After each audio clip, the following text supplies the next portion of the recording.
आज हम बात करते हैं हिंदू धर्म में, कहते हैं त्रिदेव सब एक हैं, पर अगर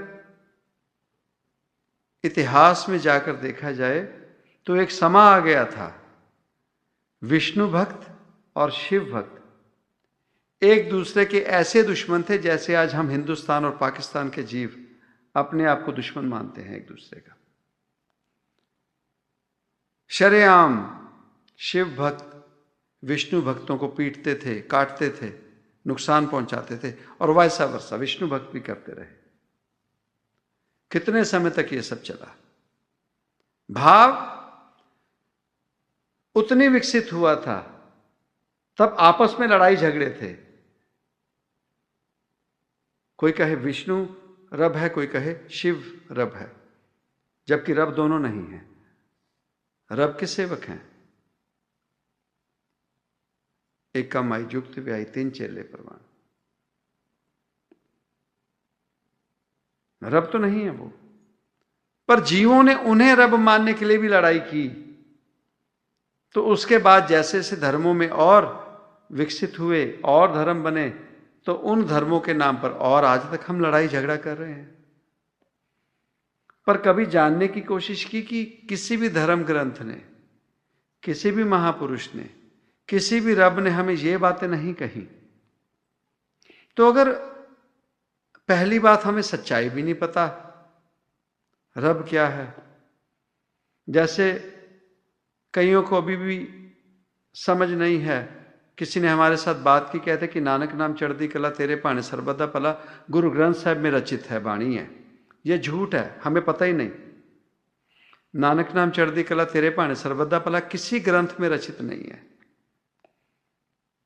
दरबार साहब में, गुरु ग्रंथ साहब में तो रचित है ही नहीं। हमें अपनी मूढ़मति, आधा ज्ञान, अधूरा ज्ञान लेकर हम जीवन में चले हैं। तो हमें अगर इन बातों की सच्चाई का नहीं पता, तो हमें और आगे किस बात का पता है? हमने कोई धर्म ग्रंथ नहीं पढ़ा, हमने कभी किसी महापुरुष का संग नहीं किया। किसी महापुरुष का संग भी किया तो गिव एंड टेक, हमारा ये नुकसान है, हमारा ये फायदा कर दो, हमारे ऊपर ये ऐसा हुआ वैसा हुआ। और यही संबंध तो हमने धर्म के साथ भी किया है। किसी धार्मिक स्थल पर जाकर हम उनसे क्या मांगते हैं? हमारा ये काम करवा दो, हमें और माया रूपी पैसा दे दो, जीवन में हमारा और अच्छा नाम हो जाए, हमारे धन दौलत ज्यादा हो जाए। हम उन धर्म स्थलों पर जाकर यही तो करते हैं, यही तो मांगते हैं। पर क्या एक भी धर्म स्थल, किसी भी धर्म का स्थल, क्या इन बातों के लिए बना? पर आज के समय में वो जो धर्म स्थलों को संभालने वाले, मैनेज करने वाले, चलाने वाले हैं, उन्हें भी अपनी इनकम की पड़ी है। जिस आडंबर में जो जीव पड़ा है उसे रोकेंगे नहीं, उसे समझाएंगे नहीं। कारण यहां वो बातें कही जाती हैं जो और जगह पर नहीं कही जाती। वहां आडंबरों में फंसाया जाता है, यहां कहा जाता है इन आडंबरों से निकलो। प्रैक्टिकल लाइफ है, आप सिमरन करो, आप अच्छे कर्म करो। उस रब की उपमा जो गुरबाणी में बताया गया, हर गुण काहे ना गावही। हम कब उस रब की उपमा में बैठते हैं? हम चाहे परिवार में बैठे हों, अपने इर्द गिर्द बैठे हों, अपने जानकारों के बीच में बैठे हों, कभी हमारे भीतर ऐसी अवस्था आई कि हम उस समय में सिर्फ और सिर्फ रब की बात करें, उस रब की उपमा करें, उस रब का शुक्र मनाएं?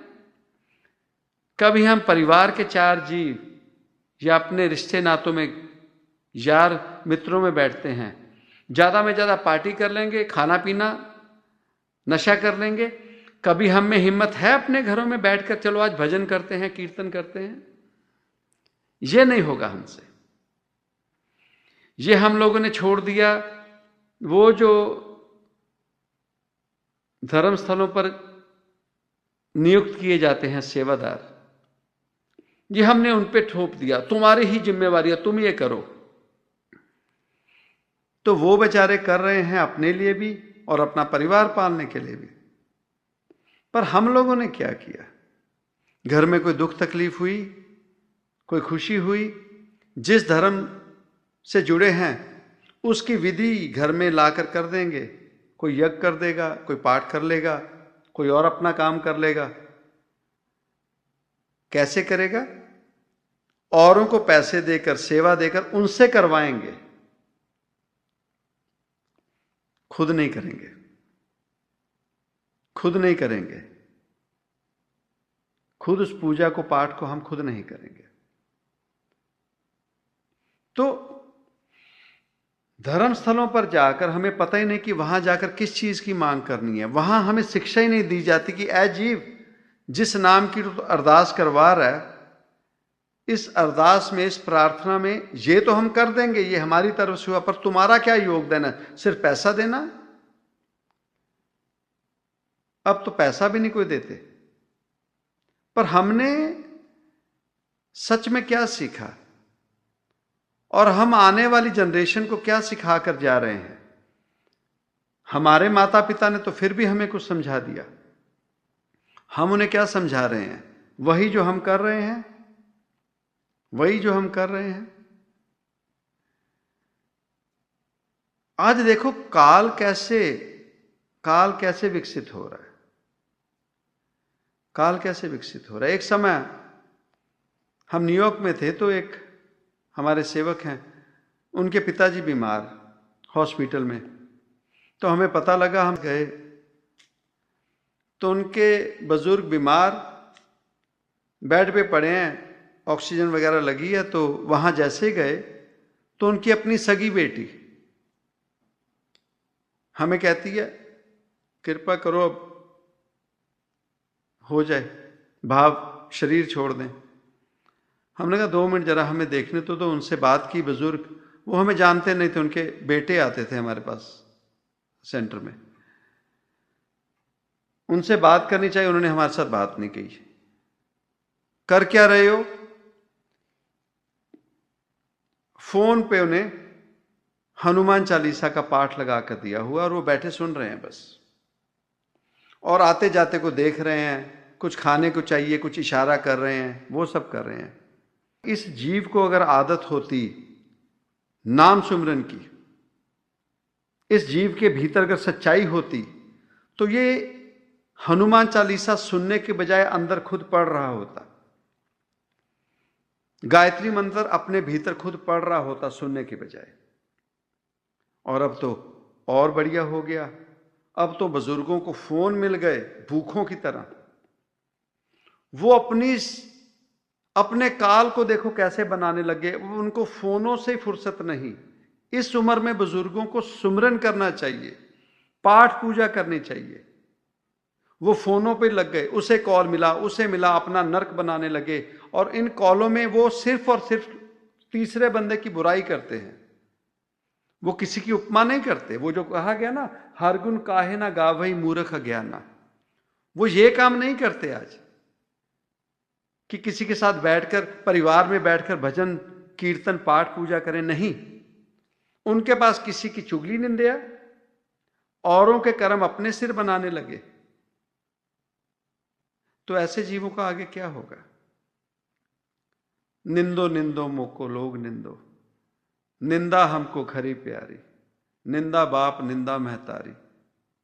आगे फिर कह दिया निंदक और कुछ नहीं, हमारे कपड़े धो रहा है, भाव हमारे कर्मों को धो रहा है। तो अगर ऐसे कर्मों में जीव बुजुर्गी में पड़ गया, अगर बुजुर्गी में अगर ये कामों में पड़ गया, आज किसी भी घर में देख लो, आज बुजुर्गों का यही हाल है। वो अपनी जिम्मेवारी भूल चुके हैं आर परिवार की। सभी को फोन मिले हुए हैं, पता नहीं कौन सा रब ढूंढना है फोन में से। बुजुर्गों का हाल है ये। फिर कहते ना कि पंजाबी में बहुत बढ़िया कहते कि भांडे का मुंह खुला होवे ते वो कुकर नूं ही सोच लेना चाहिए। तो अगर व्हाट्सएप आपको फ्री मिल गया, व्हाट्सएप अगर फ्री मिल गया, तो इसका मतलब ये थोड़ी कि आप 24 घंटे में से 20-20 घंटे फोन पर ही रहो, हर ऐरे गहरे को, हर एक को कॉलें कर कर बातें करते रहो, अपना भी नंगेज बताओ, दूसरों का भी नंगेज दिखाओ। ये कर्म तो नहीं हुए। बुजुर्गों को तो इस उम्र में अपना भी नाम सुमरन की तरफ ध्यान चाहिए और परिवार के जियाजन को भी मिलाकर आवो पैणे रल मिलिए, मिल के करी कहानियां समरथ कंत की। ऐसी अवस्था गुरबाणी है। इन बातों पे हम दरबार साहब, इन बातों पे हम सिक्खी की बात नहीं करेंगे। हम बफे सिस्टम करते हैं। हम रेस्टोरेंट में गए, हमें जो स्वाद लगेगा वही हमारा बफे है। हमें जो गुरबाणी का कुछ लल्ला फफा कुछ नहीं पता। अपने मन में हमारी जो बात आई, हम वो बफे की फूड उठाकर चलेंगे, पर वो नहीं समझेंगे कि नाम खुमारी नान का चढ़ी रहे दिन रात।